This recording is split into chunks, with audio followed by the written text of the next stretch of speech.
Não ligue para meu nariz, viu? Tá, galera? Então vamos começar.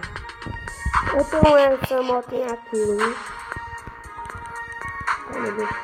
Essa daqui, ela não tá com nada, que eu nem fumei ela. Meu primo começou com ela. Eu nem tinha percebido que ele tinha baixado esse jogo. Aí ele foi pra essa, ganhou. Aí depois veio pra essa, ele tunou, ele pintou. Aí ele veio pra essa, aí ele veio jogando. Ele não comprou essa. Ele não quis comprar, ele continuou jogando com essa. Aí ele foi pra esta. Aí ele foi pra esta. Aí quando eu percebi, só fui perceber pra essa moto. Aí eu continuei jogando, eu não comprei ela. Essa moto aqui também é boa, mas não comprei ela. Aí agora eu tô com essa. Eu fiquei jogando muito tempo e consegui ela. E eu vou jogar um pouquinho.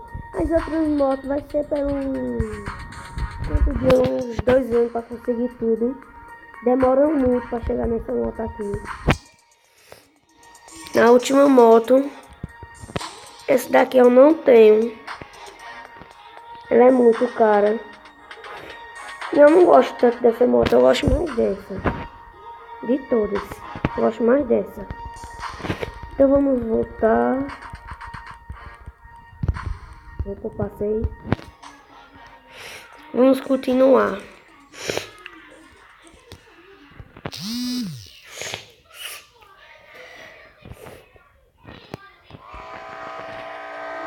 Eu botei esse negócio aqui de...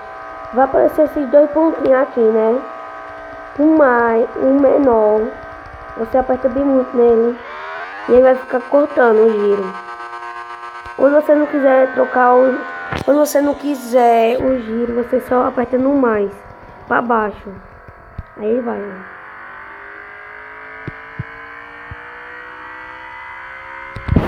Agora se vocês quiser como se faz, é só vocês virem aqui em manual. Aí apertar aqui, manual.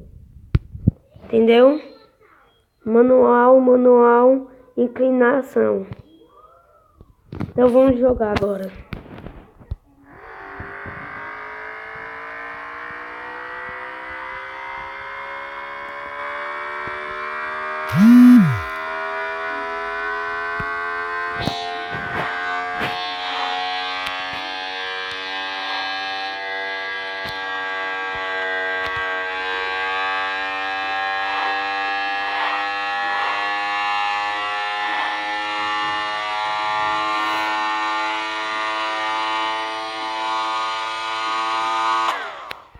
E morri.